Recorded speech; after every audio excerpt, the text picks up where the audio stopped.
ಕ್ರಮವನ್ನು ಈ ಆಯೋಗ ತೆಗೆದುಕೊಳ್ಳುತ್ತೆ ಅಂತಕ್ಕಂಥ ಮಾತು ನೀವು ಮುಖೇನ ಹೇಳ್ತಾ ಬಂದಿರ್ತಕ್ಕಂಥ ನಮ್ಮೆಲ್ಲರಿಗೂ ಕೂಡ ಅವ್ರು ಮಾತ್ರ ಕೆಲಸ ಮಾಡೋದಿಲ್ಲ, ಅತಿಶೋಷಿತ ವರ್ಗದವರೇ ಕೆಲಸ ಮಾಡತಕ್ಕಂಥ ವ್ಯವಸ್ಥೆ ಆಗ್ತಿದೆ. ಅದನ್ನ ನೀವು ಐಡೆಂಟಿಫೈ ಮಾಡಲೇಬೇಕು ಅಂತಕ್ಕಂಥ ಮಾತು ಹೇಳಿದ್ದಾರೆ. ಇದು ಬಹಳ ಶೋಚನೀಯ ವಿಚಾರ ಕೊಡೋದು. ನನ್ನ ಹೆಸರು ಕೆಲಸ ತಗೊಳ್ಳೋದು, ನನಗೊಂದು ಇನ್ನೊಬ್ಬರು ಕೆಲಸ ಮಾಡೋದು, ಇದು ಬಹಳ ಗಂಭೀರವಾದಂಥ ವಿಚಾರ. ಅದನ್ನು ಕೂಡ ನಾನು ಗಮನಿಸ್ತೇನೆ ಅಂತ ಹೇಳಿದ್ದೇನೆ. ಅದ್ರ ಬಗ್ಗೆ ನಗರಸಭೆಯ ಆಯುಕ್ತರಿಗೆ ಮತ್ತೆ DC ಅವರ ಮುಖೇನ ಏನ್ ಹೇಳಬೇಕು ಅಂತ ಹೇಳ್ತಿದ್ದೀನಿ. ಅದ್ರ ಜೊತೆಗೆ ನೀವು ಹೇಳ್ತೀವಿ ನಿವೇಶನ ಅಂತ, ಅದನ್ನ ಬೆಳಿಗ್ಗೆ ನಾನು DC ಅವ್ರ ಹತ್ರ ಮಾತಾಡಿದಾಗ ಅವ್ರು ಹೇಳಿದ್ರು, ಸರ್ ಎಷ್ಟು ಸಾಧ್ಯತೆ ಆಗುತ್ತೆ ನಾವು ಆದಷ್ಟು ಮಟ್ಟಿಗೆ ನಾವು ಕೊಡ್ಲಿಕ್ಕೆ ನಾವು ಸರ್ವ ಪ್ರಯತ್ನ ಮಾಡ್ತೀವಿ.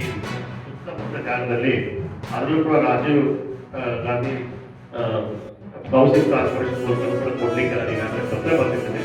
ಅದನ್ನ ಸಾಕಷ್ಟು ಜನರಿಗೆ ನಾನು ಕೊಡ್ಲಿಕ್ಕೆ ನಾವು 6 ತಿಂಗಳೊಳಗೆ ಒಂದು ಕ್ರಮವನ್ನು ರೂಪಿಸ್ತೀನಿ ಸರ್. ನಿವೇಶನ ಕೊಟ್ಟೇ ಕೊಡ್ತೀವಿ ಸರ್ ಸ್ವಲ್ಪ ಮಟ್ಟಿಗೆ ನಾವು ಅಂತಕ್ಕಂಥ ಮಾತನ್ನ DC ಬಗ್ಗೆ ಕ್ರಮವನ್ನು ಈ ಆಯೋಗ ತೆಗೆದುಕೊಳ್ಳುತ್ತೆ ಅಂತಕ್ಕಂಥ ಮಾತು ನೀವು ಮುಖೇನ ಹೇಳ್ತಾ ಬಂದಿರ್ತಕ್ಕಂಥ ನಮ್ಮೆಲ್ಲರಿಗೂ ಕೂಡ ಅವ್ರು ಮಾತ್ರ ಕೆಲಸ ಮಾಡೋದಿಲ್ಲ, ಅತಿಶೋಷಿತ ವರ್ಗದವರೇ ಕೆಲಸ ಮಾಡತಕ್ಕಂಥ ವ್ಯವಸ್ಥೆ ಆಗ್ತಿದೆ. ಅದನ್ನ ನೀವು ಐಡೆಂಟಿಫೈ ಮಾಡಲೇಬೇಕು ಅಂತಕ್ಕಂಥ ಮಾತು ಹೇಳಿದ್ದಾರೆ. ಇದು ಬಹಳ ಶೋಚನೀಯ ವಿಚಾರ ಕೊಡೋದು. ನನ್ನ ಹೆಸರು ಕೆಲಸ ತಗೊಳ್ಳೋದು, ನನಗೊಂದು ಇನ್ನೊಬ್ಬರು ಕೆಲಸ ಮಾಡೋದು, ಇದು ಬಹಳ ಗಂಭೀರವಾದಂಥ ವಿಚಾರ. ಅದನ್ನು ಕೂಡ ನಾನು ಗಮನಿಸ್ತೇನೆ ಅಂತ ಹೇಳಿದ್ದೇನೆ. ಅದ್ರ ಬಗ್ಗೆ ನಗರಸಭೆಯ ಆಯುಕ್ತರಿಗೆ ಮತ್ತೆ DC ಅವರ ಮುಖೇನ ಏನ್ ಹೇಳಬೇಕು ಅಂತ ಹೇಳ್ತಿದ್ದೇನೆ.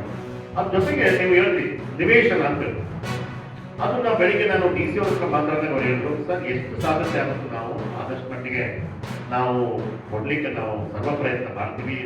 ಸುತ್ತಮುತ್ತ ಜಾಗದಲ್ಲಿ ಅದರಲ್ಲೂ ಕೂಡ ರಾಜೀವ್ ಗಾಂಧಿ ಭವಿಷ್ಯ ಕಾರ್ಪೊರೇಷನ್ ಕೂಡ ಕೊಡ್ಲಿಕ್ಕೆ ನಾನು ಈಗಾಗಲೇ ತೊಂದರೆ ಬರ್ತಿದ್ದೇನೆ. ಅದನ್ನ ಸಾಕಷ್ಟು ಜನರಿಗೆ ನಾನು ಕೊಡ್ಲಿಕ್ಕೆ ಒಂದು 6 ತಿಂಗಳೊಳಗೆ ಒಂದು ಕ್ರಮವನ್ನು ರೂಪಿಸ್ತೀನಿ ಸರ್. ನಿವೇಶನ ಕೊಟ್ಟೇ ಕೊಡ್ತೀವಿ ಸರ್ ಸ್ವಲ್ಪ ಮಟ್ಟಿಗೆ ನಾವು ಅಂತಕ್ಕಂಥ ಮಾತನ್ನ DC